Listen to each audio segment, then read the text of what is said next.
खड़ा होगा क्या क्या बताया कि थोड़ा एक दो पॉइंट बताओ खड़ा होगा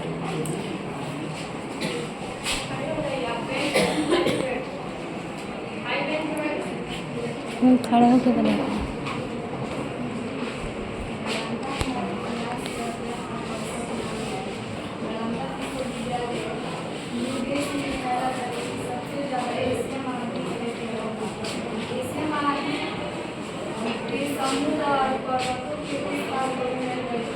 नालंदा का नाम एशिया के 6 वर्ष तक बना रहा। मगध की प्राचीन राजधानी मेवाड़ ये 5 पर्वतों के मध्य में बसी हुई थी। गिरिराज नामक स्थान गिरिराज दोनों का नाम है। भगवान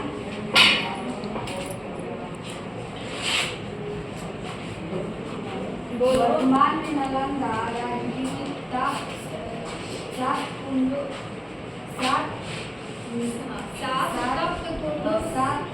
कुंडों से रजनी प्रसाद ने बताया है कि व्यवहार जाने के लिए तब कुंडों से 7 मीटर की ओर जाना है। ऐसा माना जाता है कि भगवान बुद्ध और महावीर के समय वहाँ के गांव में पारिवारिक अनुभव था।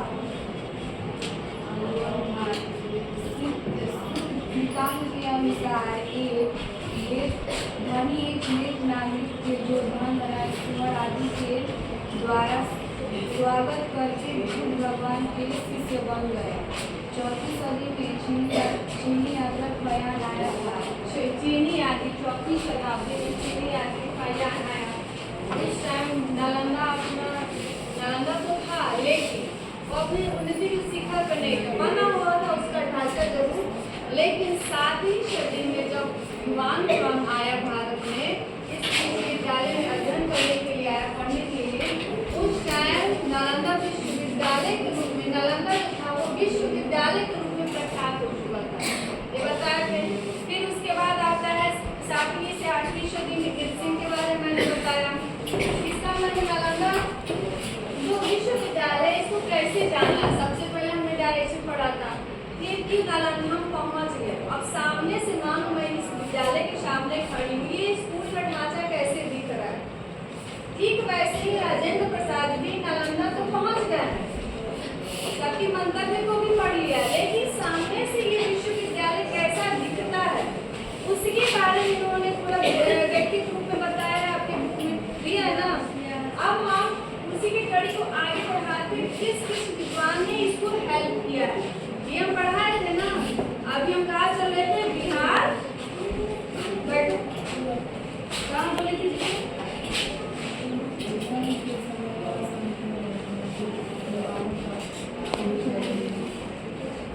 मैंने ये बताया था कि नालंदा विश्वविद्यालय अपने मुख्य लेकर खड़ा हो गया, हर प्रकार से सुसज्जित हो गए। ये बताया था कि नालंदा के जो शिखर है बादलों को छूते हैं, उसी के चारों ओर नीला सरोवर है। उस नीले सरोवर में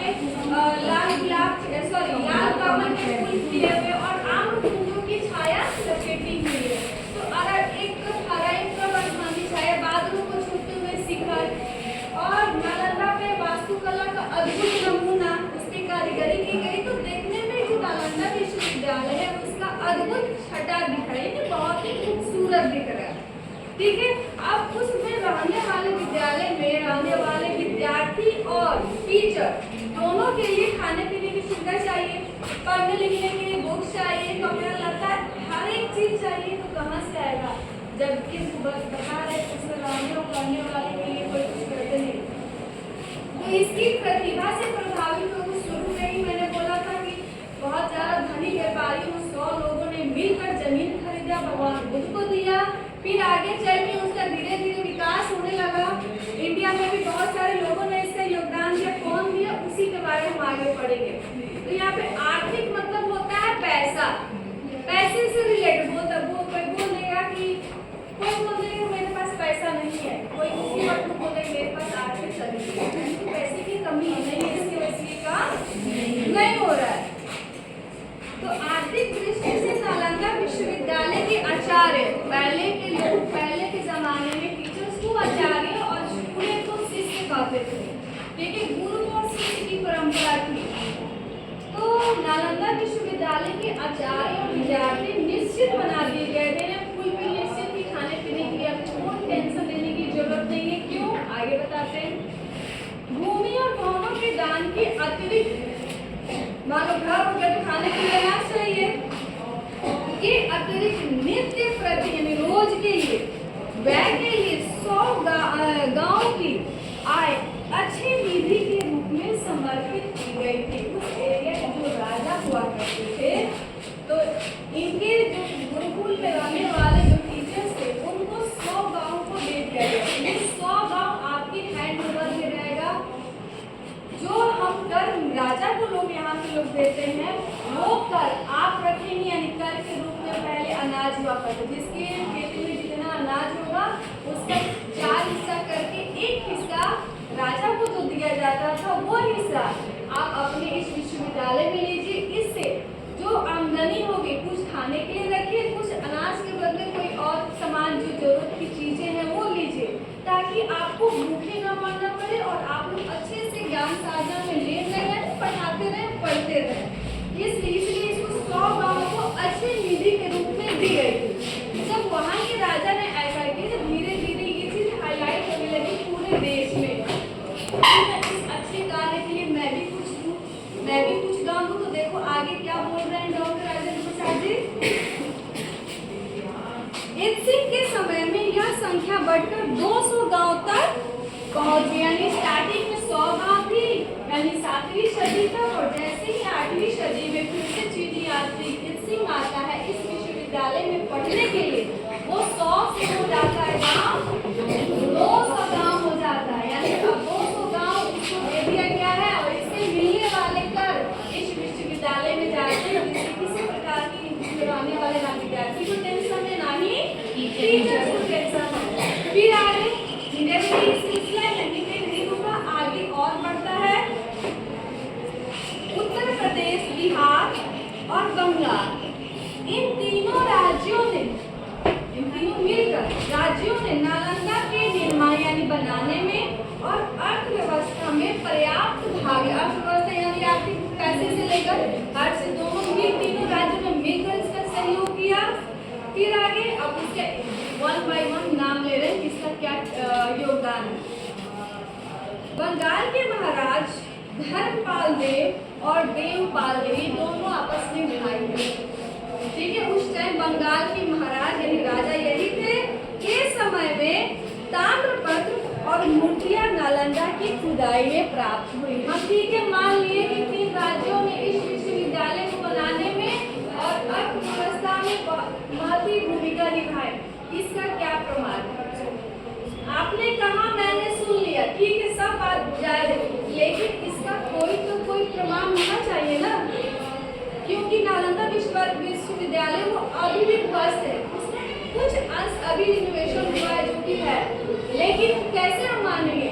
कुछ न कुछ बात है, जो भी राजा महाराजा हुआ करते थे कुछ माने अपने कुछ कृतियां बनाते, कुछ बालों सोने के सिक्के हो गए, चांदी के सिक्के हो गए, कोई स्कूल बनवाता है, कोई लिखवाता है। मान लो इससे नहीं आया तो अपना बुक लिखा ना, उसको पढ़े राजेंद्र प्रसाद ने, तो उसका कोटेशन लेके इसमें दिए, तो पढ़े तो प्रूफ हुआ ना। तो वैसे ही जब इसकी खुदाई हो नालंदा विश्वविद्यालय की, तो पहले ताम्रपत्र चलता था, पत्र होता था पेड़ की छाल से, पत्र बहुत महंगी होती है, उस पे लिखा जाता था, ठीक है।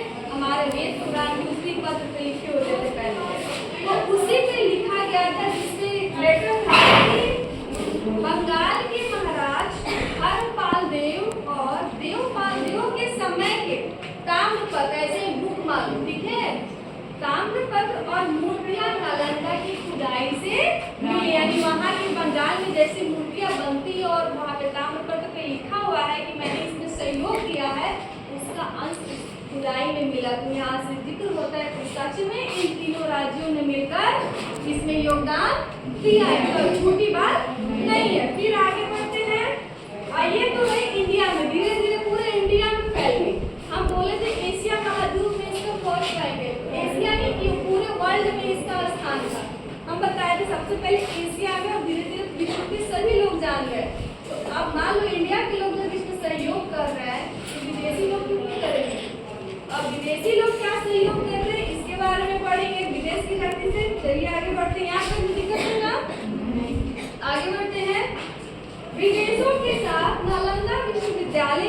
संबंध था, जो रिलेशन था, ठीक है, उसका स्मारक एक ताम्रपत्र, उस जमाने में ताम्रपत्र ही चलते थे, ठीक है, ऐसे पेजेस नहीं चलते, ताम्रपत्र होता था, उसी पे लिखा जाता था। तो विदेश का भी था, तो उसका स्मारक एक ताम्रपत्र नालंदा की खुदाई में मिला। जैसे कि मैंने बंगाल का बोला, वैसे बिहार का मिला, ठीक वैसे ही विदेश का ताम्रपत्र भी इसकी खुदाई जब हुई, सरकार ने खुदाई की, तो वहाँ मिला कि हाँ विदेश की धरती ने भी इसकी मदद की है। कौन किया है उसका नाम भी दिया हुआ है, चलो पढ़ते हैं। इससे इसी ताम्रपत्र से ये ज्ञात होता है कि सुवर्ण द्वीप यानी कि सुमात्रा, सुवर्ण द्वीप को बता सकता है किसको कहते हैं? हाँ,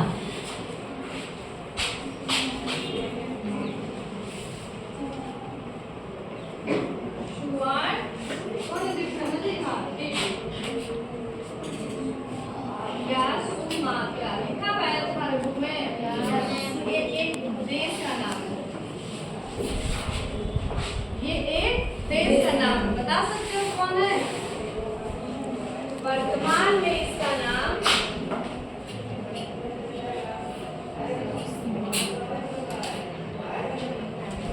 तो अभी तुम इस नाम से जानते हो, उस टाइम में सुवर्ण द्वीप या सुमात्रा कही जाती थी। तो इसका पर्वताची भी तुमको मिल गया, श्रीलंका देश का, दिख रहा है ना, देख लिया। तो अब श्रीलंका के महाराज क्या बोलते हैं? इससे ज्ञात होता है कि सुवर्ण द्वीप यानी सुमात्रा के शासक यानी राजा शैलेंद्र सम्राट, वहाँ के जो सम्राट थे श्री बालपुत्र देव ने, यानी उसके, ठीक है, वंशज श्री बालपुत्र देव ने मगध के सम्राट, यानी बिहार में था नालंदा थी ना, उस टाइम बिहार को मगध कहा जाता था, मैंने पहले ही बताया है।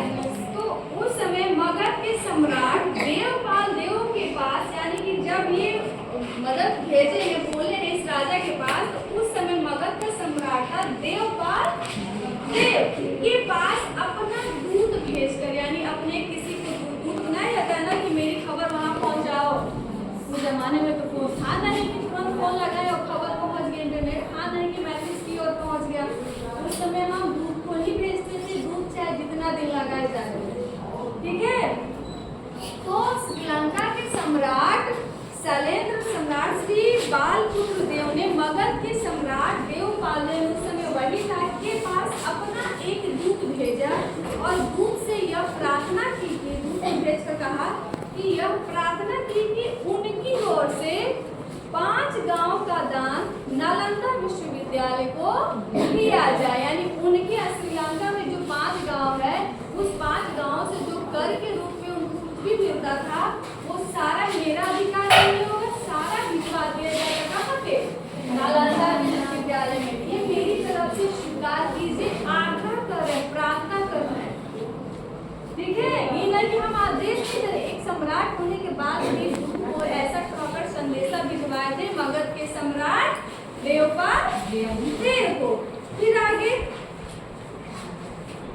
सब ताम्रपत्र के अनुसार नालंदा के गुणों से, यानी अब मान लो एशिया में प्रथम स्थान रखेगा तो उसका गुण भी तो बहुत होगा, और 600 सालों तक अपने जीवन को बचाए हुआ है कि पूरे एशिया में लाजमी है, उसका गुण बहुत अच्छा होगा, बेनिफिट बहुत ज्यादा ही अच्छा होगा। तो ताम्रपत्र के अनुसार नालंदा के गुणों से आकृष्ट होकर यवद्वीप के सम्राट, अब ये यवद्वीप अलग ही देश का नाम है, ठीक है, ये हो गया। यवद्वीप के सम्राट बालपुत्र ने, अब वहां के सम्राट, ठीक है, बालपुत्र ने भगवान बुद्ध के प्रति भक्ति प्रदर्शित करते हुए नालंदा में एक बड़े विहार का निर्माण करा। यानी वहां पे जाके जमीन जो खाली तो बड़ा सा विहार का उसमें निर्माण करा दे, जहाँ पर रहने खाने की सुविधा हो। उसी के अंतर्गत कहाँ के सम्राट? यवद्वीप के, ठीक है। फिर आगे उन 5-9 गांव की आय, प्रज्ञा, पार्थिता आदि का पूजन चतुर्दश अर्थात अंतर्राष्ट्रीय आर्य भिक्षु संघ के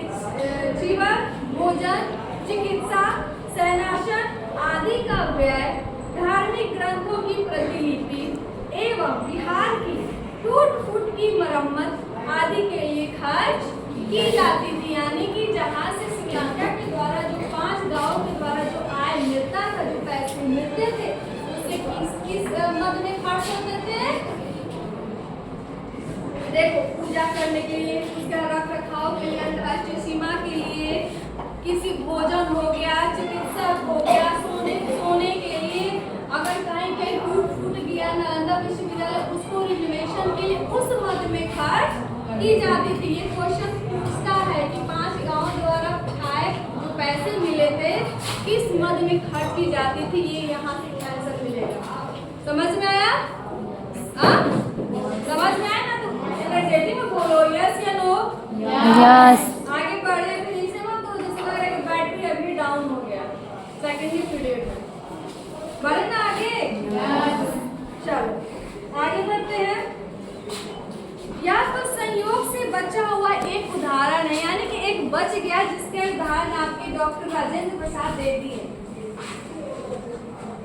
जो विदेशों में फैली हुई नालंदा की अमिट छाप हमारे सामने रखता है। इससे संभव हुआ ताम्रपत्र से। अगर वो नालंदा की खुदाई में ताम्रपत्र नहीं मिलता तो ये सच हम नहीं जान पाते कि नहीं। सवाल के लिए तो बहुत लोग कहता है क्या सही है क्या गलत है, तो ये हम उससे बदौलत हम जाने कि हमारे एक विदेशी भी इस नालंदा विश्वविद्यालय की मदद की थी। लेकिन नालंदा महाविहारी आर्य भिक्षु संधि भाग समस्त एशिया भूखंड में, यानी ऐसे समस्त भूखंड में किसी भाग था, यानी वजूद था।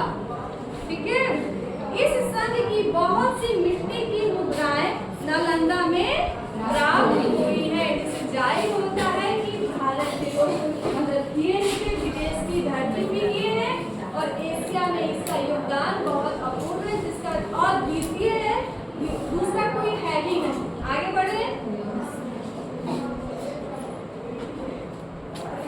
अब ये हो गया, हम चले गए नालंदा, जाने का रास्ता बता दिए। उसके बाद नालंदा कैसा दिखता है उसको भी मैंने बता दिया। उसके रख रखाव, भोजन आदि के रुपए कहाँ से आते थे ये भी मैंने बता दिया। अब रही मैं अंदर घुसती, यानी कि मैं अब अंदर प्रवेश करती हूँ। उस विश्वविद्यालय में शिक्षा दीक्षा का प्रचालन कैसा था, कैसा उसमें शिक्षा दीक्षा पढ़ाई लिखाई होती थी। अब उस मद में बात करेंगे। यहाँ तक में क्लियर ना? हम कल पूछेंगे भी बेटा, फिर आगे चलिए। नालंदा का शिक्षा क्रम बड़ी व्यवहारिक बुद्धि से तैयार किया गया, यानी बहुत तरीके से, बहुत सोच समझ कर तैयार किया गया। उसे पढ़कर विद्यार्थी दैनिक जीवन में अधिकाधिक सफलता प्राप्त करते थे, यानी कि सफल ही होते थे। ठीक है, अधिकाधिक मतलब कि सफल ही। अब उसमें कौन ऐसी किस प्रकार की शिक्षा होती थी, अब उसके बारे में जानेंगे। क्या पढ़ाई होती थी, तो मैंने स्टार्टिंग में बताया था 5 विषय बताया था ना, अब उसके डिटेल में बता रहे हैं। मूल रूप में 5 विषयों की शिक्षा वहाँ अनिवार्य थी, यानी कि जो भी विद्यार्थी उसमें जाता था 5 विषय लेकर पढ़ता था। कौन कौन वो विषय है? सबसे पहले है शब्द विद्या या व्याकरण। ठीक है, मान लो हम जाएंगे पढ़ने के लिए तो सबसे पहले हमको अक्षर ज्ञान होना चाहिए। अक्षर ज्ञान तो आपके पास है नहीं, लेकिन शुद्ध लिखना, शुद्ध बोलना ये भी ध्यान रखना है। जैसे कि जो मेरा इलाका है हिंदी है ना, कि शुद्ध बोलना है, आप लोगों को लिखना है, कैसे बोलना है, बड़ों छोटों का ध्यान कैसे रखना, मेल फीमेल का कैसे ध्यान रखना है, कहाँ पे किस प्रकार की लैंग्वेज बोलनी है, इसका भी ध्यान रखना है। तो वो कहाँ से आती है? शब्द विद्या यानी कि व्याकरण से, ताकि वो पढ़ने लिखने की तरीके आपको सिखाता है। तो सबसे पहले उसका होगा तो शब्द विद्या या व्याकरण, जिससे भाषा का सम्यक ज्ञान प्राप्त हो सके। कुछ भी सीखने के लिए पहले भाषा का ज्ञान होना चाहिए, तब हम आगे कुछ पढ़ सकते हैं। ठीक है, अगर हम हिंदी पढ़ने नहीं आए, पढ़ने लिखने नहीं आए तो हम साइंस पढ़ पाएंगे? ना साइंस, ना इंग्लिश, ना एसएसटी, ना संस्कृत, सब किस पे बेस है? हिंदी बेस है। तो सबसे मस्ट क्या हो गया? हिंदी होगा। अगर तुम इसका अध्ययन नहीं कर पाओगे तो अन्य सब्जेक्ट को भूल ही जाओ। जब तक पढ़ोगे नहीं तो समझने की तब तो समझोगे ना, दूसरा स्टेप है। तो जो लोग हिंदी को एकदम है हिंदी है पढ़ लेंगे लिख लेंगे तो वैसे ही उसका रिजल्ट वो आता है आ जाएगा, ले देंगे तो आ ही जाएगा। वो हर सब्जेक्ट का अपना अपना एक स्थान होता है। इन सभी सब्जेक्ट में हिंदी का योगदान सर्वोपरि है। अगर आप इसमें थोड़ा सा भी कोताही करोगे तो अन्य सब्जेक्ट भारी पड़ जाएगा, क्योंकि समझने की दिक्कत होगी, पढ़ नहीं पाओगे। जब तक लैंग्वेज नहीं समझोगे तब तक पढ़ नहीं पाओगे। तो ये रहा शब्द विद्या या व्याकरण, जिससे भाषा का सम्यक ज्ञान प्राप्त हो सके। अब आती है दूसरा सब्जेक्ट जिसका नाम है हेतु विद्या या जिसको कहें तर्कशास्त्र। इंग्लिश में बोले तो रीजनिंग। रीजनिंग जानते हो, कंपटीशन के एग्जाम में रीजनिंग पढ़ी जाती है, तो इसको हिंदी में कहा गया है तर्कशास्त्र यानी कि हेतु विद्या। अब क्यों, मान लो हम भाषा की जानकारी विश्वविद्यालय में ले लिया, अब रीजनिंग की क्या जरूरत है? रीजनिंग की इसमें जरूरत है बुद्धि का उपयोग कैसे करना है। जब तुम रीजनिंग बनाओगे ना तभी समझेगा। जैसे जैसे बनाओगे दिमाग की जो बत्ती होती है ना धीरे धीरे खुलती है। पढ़ने से क्या होता है, दिमाग का एक्सरसाइज होता है, खुलता है तुम्हारा ब्रॉड दिमाग, धीरे धीरे खुलता है। वैसे रीजनिंग पढ़ने की कब क्या बोलना है, कोई सिचुएशन तुम्हारे समक्ष आ जाए तो अपने प्रेजेंट ऑफ माइंड का यूज कैसे करना है। सपोज दैट तुम जा रहे हो कहीं, किसी का एक्सीडेंट हो जाए, देख रहे हो रोड पे किसी का एक्सीडेंट हो जाए तो तुम क्या करोगे? चाहोगे ना कि वो बच्चा कोई भी बंदा है बचे तो फर्स्ट एड किट दे दे, थोड़ा सा उसका देख ले, अगर ब्लड हो रहा है तो उसका कर ले, उसका रखरखाव कर दे। अगर मेरे पास दुपट्टा कुछ भी है रुमाल उसको बांध दे ताकि हॉस्पिटल तक जाते वक्त ये सुरक्षित रहे, उसके बाद डॉक्टर को देख ही लेगा। तो दिमाग तो चलना चाहिए ना, बहुत कुछ तब हो जाता है तो उसको कहते हैं प्रेजेंट ऑफ माइंड। तो क्या सोच रहे हो, एक तरफ उसको ही बोलो, किसी अन्य आदमी बोलो कि डॉक्टर को फोन करे किसी एम्बुलेंस को, ताकि इस बंदे को ले इसकी जान बचाई जा सके। ये रही दूसरा। एक और एग्जांपल लीजिए, इन केस आप घर पे हो और अकेले हो, रात का समय है, तुम्हारे घर पे चोरों ने डाका डाल दिया, तुम तो भैया अकेले, क्या करोगे? उस समय किसी का बुद्धि काम नहीं करता कि हम क्या कर। सबसे पहले वो डर जाता है तो फिर कोई मुझे मारो दे, कहीं कुछ कर दे, कुछ भी कर सकता है चोर है तो। बुद्धि भी काम मिलेगी, हिम्मत से काम लेना है, तो उस समय जो तुम सोचोगे तो तरीका यूज करोगे। हाँ मैम नाम इसमें से कौन है? स्टॉप करो जी।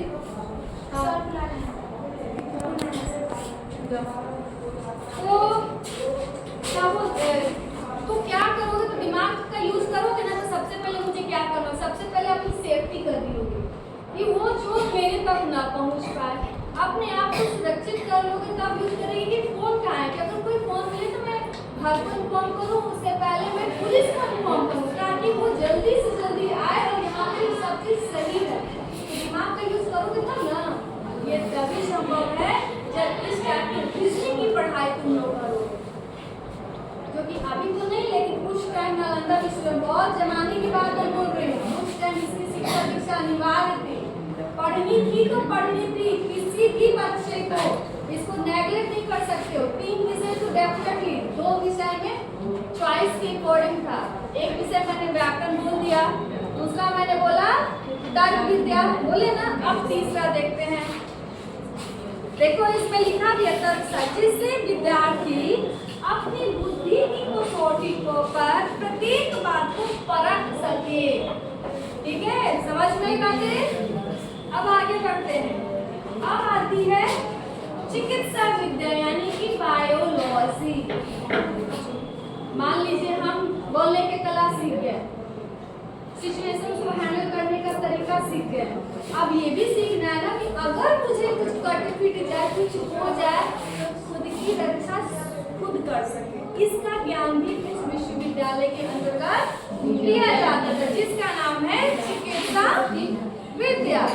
समझ में आई? हर रूप से नालंदा विश्वविद्यालय आपको कैपेबल कर रहा है, यानी कि सजग कर रहा है, खड़ा कर रहा है कि जो विद्यार्थी इसमें अध्ययन करे, किसी पे डिपेंड ना हो, वो अपनी सुरक्षा खुद कर सके। इसके लायक कौन बना रहा है? नालंदा विश्वविद्यालय। और आगे बताते हैं इससे क्या प्रारूप है, चलिए।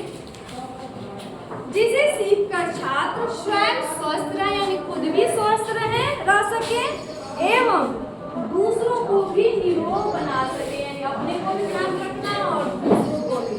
इसका पढ़ाई पढ़ोगे तब न जाके होगा। आगे बढ़े, फिर आगे बढ़ते हैं तीसरा। चौथा है विद्या शिल्प विद्या, यानी कि कुछ सीखना, कुछ कला आनी चाहिए। हर एक विद्यार्थी को कुछ कला आनी चाहिए। जैसे एक ना एक शिल्प को सीखना वहाँ अनिवार्य था, यानी जरूरी था, कुछ ना कुछ सीखना जरूरी था, जिसके द्वारा छात्रों में व्यवहारिक और आर्थिक जीवन की स्वतंत्रता आ सके। व्यवहारिक ज्ञान भी आए और आर्थिक यानी पैसे की कोई तंगी ना हो इनकी लाइफ में। देखो, बोलने का कला सिखाया, सिचुएशन से लड़ने का तरीका सिखाया, खुद को स्वस्थ रखने का तरीका सिखाया, दूसरे भी। अब आया इन सब में पैसे भी कहीं खर्च होंगे, पर्सनल भी कुछ खर्च होते हैं, लेकिन पैसे कैसे फुलफिल होंगे उसके लिए एक विद्या है शिल्प विद्या। शिल्प विद्या में बहुत सारे आपको वहाँ पे ऑप्शंस मिलेंगे, ठीक है। उस ऑप्शन में से आपको चूज करना है कि मुझे सीखना क्या है। जैसे कि इलेक्ट्रिसिटी कैसे ठीक की जाती है, ब्यूटिशियन हो गया, आज के हिसाब से मैं एग्जांपल दे रही हूँ, ठीक है। ब्यूटिशियन हो गया, पेंटिंग हो गया, कटिंग वाला क्या बोलते हैं इसको, सिलाई हो गया, क्या आर्ट एंड क्राफ्ट में ना मिट्टी की बर्तन, जिनमें नहीं जो हर कोई बनाता है, सब सीखना है, लेकिन एक नए अंदाज में सीखना है।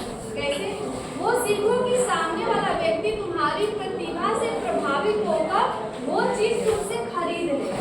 और तुमको कहीं नहीं जाना है, तुम्हारे इस विश्वविद्यालय में तो वो लोग व्यक्ति आएंगे, वहाँ पे एक एग्जीबिशन होता है, वहाँ पे तुम्हारे बनाए हुए सामान को रखा जाता है। हर एक स्टूडेंट, मान लो तुमने ये बनाया, हर स्टूडेंट अपने सब बनाए हुए सामान के पीछे खड़ा होता है। जो भी व्यक्ति वहाँ से गुजरेगा वो बताएगा, वो पूछेगा तो बताएगा। किसी व्यक्ति को तुम्हारे बनाए हुए सामान अगर पसंद आ गया तो वो खरीदेगा, बोलेगा कि हमको इतना पीसेस चाहिए, इतना बना कर दो। तो जब बनेगा तुमको कहीं जाने की भी जरूरत नहीं है, तुमने अपना आइडिया बेचा, बदले में तुमको क्या दिया? पैसा दिया। इससे पैसे की कमी भी दूर हो गई। यानी कि तुमको हायर एजुकेशन करना है, शिक्षा दीक्षा करना है, इसके लिए आपको पेरेंट्स की मदद नहीं लेनी पड़ेगी। उनको बोझ नहीं होगा, अरे मेरा बच्चा पढ़ रहा है, सब चीज पढ़ लेगा। इसकी भी तालीम यानी शिक्षा इस विश्वविद्यालय में दी जाती है। सिर्फ समझ गए ना? क्लियर? ये रहा 4 सब्जेक्ट। अब आया 5वां सब्जेक्ट। इन चारों के अतिरिक्त अपनी रुचि के अनुसार लोग धर्म और दर्शन का अध्ययन करते हैं। या क्लियर? धर्म मतलब कोई भी धर्म हो गया, ये जरूरी नहीं कि तुम किस धर्म के बच्चे इस विश्वविद्यालय में पढ़, कोई जरूरी नहीं है। हो सकता है कि हिंदू बच्चा कोई सिख का पढ़ना चाहे, इंटरेस्ट हो, एज ए नॉलेज की शिक्षा हम ले, मुस्लिम का ले, मतलब जितने भी धर्म हमारे यहाँ से बौद्ध धर्म का ले, सिख धर्म का ले, जो भी बच्चा जिस भी धर्म को पढ़ना चाहे एज ए नॉलेज के रूप में, तो वो पढ़ सकता है। ये उसकी चॉइस के अकॉर्डिंग है। क्या है बता रहे हैं? इसमें हो गया, ये रहा 5 सब्जेक्ट का ज्ञान। इस 5 सब्जेक्ट का ज्ञान आपको विश्वविद्यालय नालंदा देता। इसी की शिक्षा दीक्षा इसमें होती है, यानी स्टूडेंट को ऑलराउंडर बना के भेजना। उसमें बच्चा गया तो एक इंसान बन के ही आएगा, नालायक तो बन के नहीं आएगा। उसकी पहली परीक्षा मैंने बताई दी थी, बात पाल ले लेता है, पहले वो पार करेगा तभी इस विश्वविद्यालय में जाएगा। आगे बढ़े, किसी को दिक्कत नहीं? बढ़े ना? चलो, अब बात की जाती है शील भद्र के विषय में। आचार्य शील भद्र योग शास्त्र के उस समय के सबसे बड़े विद्वान माने जाते हैं। योग शास्त्र में योगा वगैरह किया जाता है, ठीक है, पता है ना, जैसे रामदेव बाबा, ठीक। ऐसे योग शास्त्र में पारंगत हासिल करने वाले आचार्य श्री शीलभद्र जी का नाम है, यानी कि जब ये लिख रहे हैं उस समय शीलभद्र का नाम ज्यादा सर्च किया गया था, उस समय फेमस थे ये। चलिए इनके बारे में क्या बोल रहे हैं हम सुनते हैं। आचार्य शीलभद्र योग शास्त्र के उस समय के सबसे बड़े विद्वान माने जाते हैं। उनसे पहले धर्मपाल इस संस्था के प्रसिद्ध कुलपति थे, यानी जब ये योग शास्त्र के थे उस समय जो फेमस थे, तो उससे पहले धर्मपाल इस संस्था के कुलपति यानी हेड ऑफ ऑर्डर थे। ठीक है, नालंदा के हेड ऑफ ऑर्डर थे। अब कौन कौन था उसका एक एक बारीकी से नाम लिया जा रहा है। शीलभद्र, ज्ञानचंद्र, प्रभामित्र, स्थिरमती, गुणमती आदि अन्य आचार्य युवान चौन के समकालीन थे। आपको यहाँ बता दें इन पांचों का नाम लिया, और उस समय जिन्हीं यात्री युवान चौन था उस समय ये समकालीन थे, यानी युवान